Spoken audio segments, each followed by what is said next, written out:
नए rail corridor के लिए 40,000 किलोमीटर का नया ट्रैक बिछेगा। वंदे भारत मानक में बदली जाएंगी 40,000 बोगियां।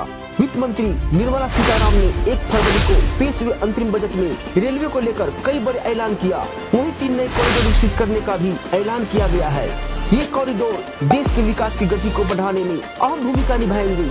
तो दोस्तों चलिए फटाफट वीडियो को आगे बढ़ाते हैं और जानते हैं कि आने वाले समय में क्या क्या सुविधा मिलने वाली है। देश की अर्थव्यवस्था को रफ्तार देने में भारतीय रेलवे की अहम भूमिका है। इसी को ध्यान रखते हुए वित्त मंत्री निर्मला सीतारामन ने 1 फरवरी को पेश हुए अंतरिम बजट में रेलवे को लेकर कई बड़े ऐलान किए। एक तरफ जहां वित्त वर्ष 2024-25 के लिए रेलवे का बजट बढ़ाकर 2.52 लाख करोड़ रुपए कर दिया गया है, वहीं 3 नए कॉरिडोर विकसित करने का भी ऐलान किया गया है।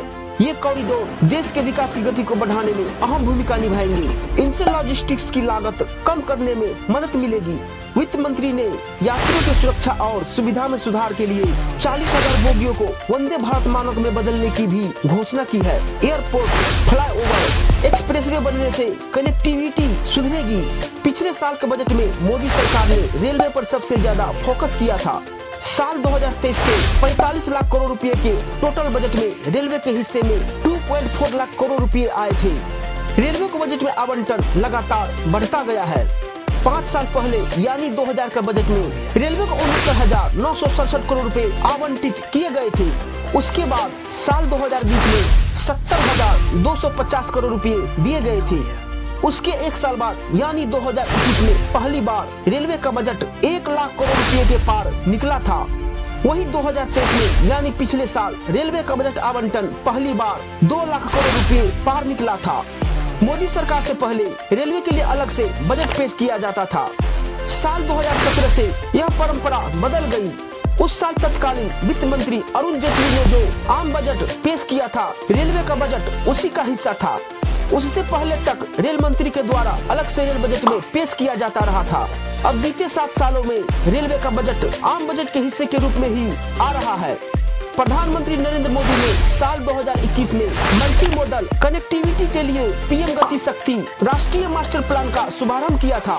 इसके तहत एक डिजिटल प्लेटफॉर्म गति शक्ति इंफ्रास्ट्रक्चर कनेक्टिविटी परियोजनाओं की इंटीग्रेटेड योजना और कार्यान्वयन के लिए रेलवे और सड़क मार्ग मंत्रालय सहित 16 मंत्रालयों को एक साथ लाया गया।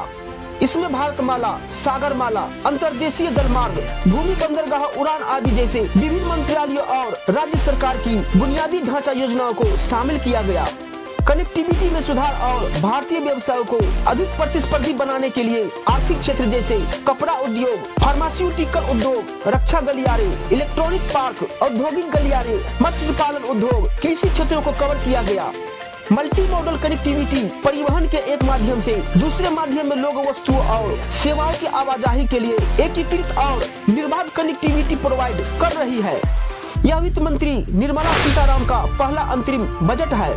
वहीं नरेंद्र मोदी सरकार के 10 साल के कार्यकाल का यह दूसरा अंतिम बजट है। आमतौर पर लोकसभा चुनाव जल्द ही होने की वजह से सरकार अंतरिम बजट पेश करती है।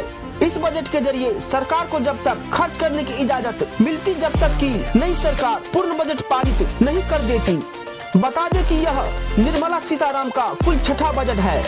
मोदी सरकार ने 2019 के आम चुनाव के बाद सीताराम को वित्त विभाग की जिम्मेदारी सौंपी। वह इंदिरा गांधी के बाद बजट पेश करने वाली दूसरी महिला बनी। इंदिरा गांधी ने वित्त वर्ष 1970-71 के लिए बजट पेश किया था। पिछले आंकड़ों पर गौर करें तो 5 साल पहले अर्थात 2019 के बजट में रेलवे को 69,967 करोड़ रुपए आवंटित किए गए थे। उसके बाद वर्ष 2020 में 70,250 करोड़ रुपए दिए गए थे। साल 2021 में पहली बार रेलवे का बजट 1 लाख करोड़ रुपए के पार चला गया था, जबकि 2023 में रेलवे का बजट आवंटन पहली बार 2 लाख करोड़ रुपए के पार गया था।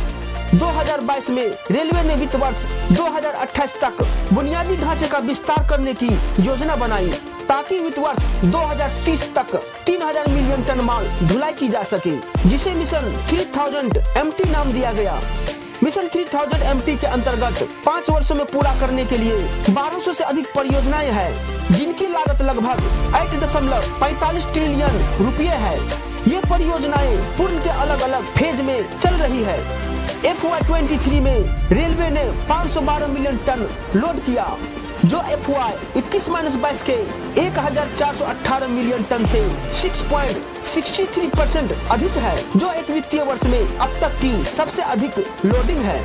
अप्रैल से नवंबर 2023 तक उन्होंने 1015.67 मिलियन टन लोड किया, जबकि पिछले साल यह 978.72 मिलियन टन था।